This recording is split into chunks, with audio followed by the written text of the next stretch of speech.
Hello everyone, কেমন আছো তোমরা সবাই? আমার তো এই ট্রেনের চাকার মতোই জীবনটা চলছে। মানে ওই যে চলতি কানাম সকাল সকাল আমি আর মা বেরিয়ে পড়েছি লেক গার্ডেন্সের উদ্দেশ্যে। একটা রিলেটিভের বাড়িতে এসেই বিশ্রাম করে ফ্রেশ হয়ে নিয়েছি। আর এই যে দেখো, এখানে একটা ছোট্ট গল্পে ব্যস্ত, আর আমি এই তো নিজের মতো করে টাইম পাস করছি। আর এই হচ্ছে সেই আমাদের রিলেটিভ, আমার সম্পর্কে দিদি হন। তো তারই বাপের বাড়ি যাদবপুর যাচ্ছিলাম। কলকাতায় আমাদের অনেক আত্মীয়ই থাকে, যেহেতু অনেক অনেক বছর পর দেখা হয়, তাই সেভাবে ভিডিও করে ওঠা হয়নি। এতটাই পরস্পরের সাথে মনের কথা শেয়ার করতে ব্যস্ত ছিলাম আমরা। এটা আবার পরের দিন যাচ্ছিলাম একটা মন্দির দর্শন করতে। কলকাতায় তো খুব একটা গিয়ে থাকা হয় না, তাই প্রাণ ভরে রাস্তাঘাটগুলো একটু দেখছিলাম। আমরা যেদিকটা যাচ্ছিলাম সেটা কলকাতা থেকে একটু ভিতর দিকেই ছিল। সব জায়গা আমরা তো কিছুই চিনি না, দিদি আমাদের ঘোরাতে নিয়ে গেছিল। মন্দিরে মায়ের খুব সুন্দরভাবে দর্শন করে আমরা চলে গেছিলাম একটু গঙ্গার ঘাটে। আর এই তো দেখো, এদের এত কথা জমে আছে যে এখানে এসেও কথা শেষ হচ্ছে না। তো আমি যাই হোক, তোমাদেরকে মা গঙ্গার দর্শনটাও করিয়ে দিলাম। এখানে খুব সুন্দর একটা হাওয়া দিচ্ছিল, সেটাই ফিল নিচ্ছিলাম। আর পরের দিন সকালে ওখান থেকে বেরিয়ে আমরা টালিগঞ্জের আত্মীয়দের বাড়িতে যাব, সে উদ্দেশ্যে রওনা দিয়ে দিয়েছি।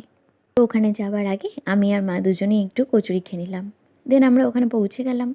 গিয়ে সবার সাথে দেখা টাকা করে আমরা বেরিয়ে পড়লাম বাড়ির উদ্দেশ্যে। আর আমরা প্রথম যে দিদির বাড়িতে উঠেছিলাম, সেই দিদির ব্যবহার আর তার বাড়ি দুটোই আমার ভীষণ পছন্দ হয়েছে। দিদির বাড়ি এত খোলামেলা আর গাছপালা, সত্যি খুব ভাল লেগেছে। আর দিদি আমাদের সুন্দর উপহারও দিয়েছে। তো এই তো ছিল আমাদের দুদিনের ছোট্ট একটা ভিডিওটা ভালো লাগলে লাইক করে দিও। ওকে, বাই। হ্যালো এভরিওয়ান, কেমন আছো তোমরা সবাই? আমার তো এই ট্রেনের চাকার মতোই জীবনটা চলছে। মানে ওই যে চলতি কানাম সকাল সকাল আমি আর মা বেরিয়ে পড়েছি লেক গার্ডেন্সের উদ্দেশ্যে। একটা রিলেটিভের বাড়িতে এসেই বিশ্রাম করে ফ্রেশ হয়ে নিয়েছি। আর এই যে দেখো, এখানে একটা ছোট্ট গল্পে ব্যস্ত, আর আমি এই তো নিজের মতো করে টাইম পাস করছি। আর এই হচ্ছে সেই আমাদের রিলেটিভ, আমার সম্পর্কে দিদি হন। তো তারই বাপের বাড়ি যাদবপুর যাচ্ছিলাম। কলকাতায় আমাদের অনেক আত্মীয়ই থাকে, যেহেতু অনেক অনেক বছর পর দেখা হয়, তাই সেভাবে ভিডিও করে ওঠা হয়নি। এতটাই পরস্পরের সাথে মনের কথা শেয়ার করতে ব্যস্ত ছিলাম আমরা। এটা আবার পরের দিন যাচ্ছিলাম একটা মন্দির দর্শন করতে। কলকাতায় তো খুব একটা গিয়ে থাকা হয় না, তাই প্রাণ ভরে রাস্তাঘাটগুলো একটু দেখছিলাম। আমরা যেদিকটা যাচ্ছিলাম সেটা কলকাতা থেকে একটু ভিতর দিকেই ছিল। সব জায়গা আমরা তো কিছুই চিনি না, দিদি আমাদের ঘোরাতে নিয়ে গেছিল। মন্দিরে মায়ের খুব সুন্দরভাবে দর্শন করে আমরা চলে গেছিলাম একটু গঙ্গার ঘাটে। আর এই তো দেখো, এদের এত কথা জমে আছে যে এখানে এসেও কথা শেষ হচ্ছে না।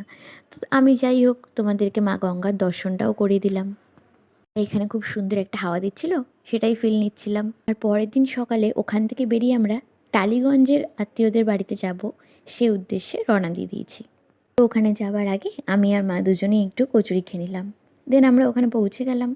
গিয়ে সবার সাথে দেখা টাকা করে আমরা বেরিয়ে পড়লাম বাড়ির উদ্দেশ্যে। আর আমরা প্রথম যে দিদির বাড়িতে উঠেছিলাম, সেই দিদির ব্যবহার আর তার বাড়ি দুটোই আমার ভীষণ পছন্দ হয়েছে। দিদির বাড়ি এত খোলামেলা আর গাছপালা, সত্যি খুব ভাল লেগেছে। আর দিদি আমাদের সুন্দর উপহারও দিয়েছে। তো এই তো ছিল আমাদের দুদিনের ছোট্ট একটা ভিডিওটা ভালো লাগলে লাইক করে দিও। ওকে, বাই।